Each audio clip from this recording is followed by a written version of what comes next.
a beautiful solution for both of us for a couple of years. And then then we outgrew each other. And so that's actually part of what I teach people now is how to turn their employer into their first client. But so I was doing that, and then we moved. Like our world kind of got shook up again. So we had a miscarriage, and then my husband, who was also very entrepreneurial, he got a job offer that was just like too good to pass up. And so we moved away from all our friends and family. It was super scary. And I actually found out I was pregnant with our rainbow baby. So I do have 3 children. The same weekend that we came down to Katy, Texas to buy a house. But we all learn things the hard way. Even when we have coaches and mentors and we buy courses, like, again, life happens. So my 2016 COVID was that I learned that I had been working with all these brick and mortars, and I'm like kind of above it. I'm a high achiever. We'll just call it what it is. I'm a high achiever. I have very high standards. And so I was working with a lot of brick and mortars, and I was going really above and beyond. And so I would physically go in and get the assets I needed. Like I would go take video and take pictures and do all this stuff to run their social media.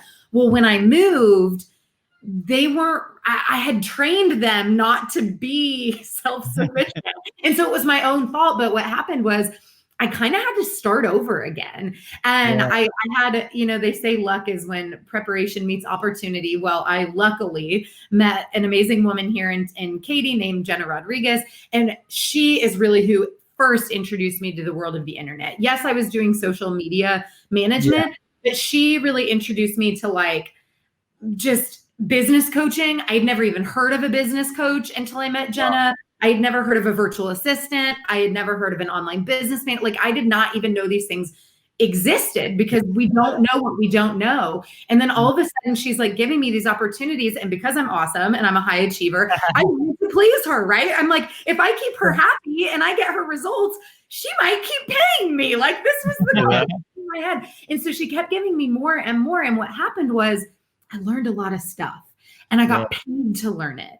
And so I kind of, when I came full circle is when I hired Liz to be my business coach a few years later, where the conversation in my mind was, I remember where I was at when I wanted to leave my job. Like I know the guilt that I felt and the overwhelm, and just, if I knew then what I know now, my life could have looked different faster and like way less painful. And so that's really what I do now. That's what the Free Mama movement is. I have a 12-week course and I teach women how to start their own virtual business. I try to fast path their own results. And what's fascinating is most of them have actually never even heard of freelancing. They have no idea that this whole internet world exists, and it's awesome to get to be the person to introduce them to it and then set them up so that they can, go achieve whatever their free mama life looks like. Cause it's not the same for all of us. Like what we want looks different.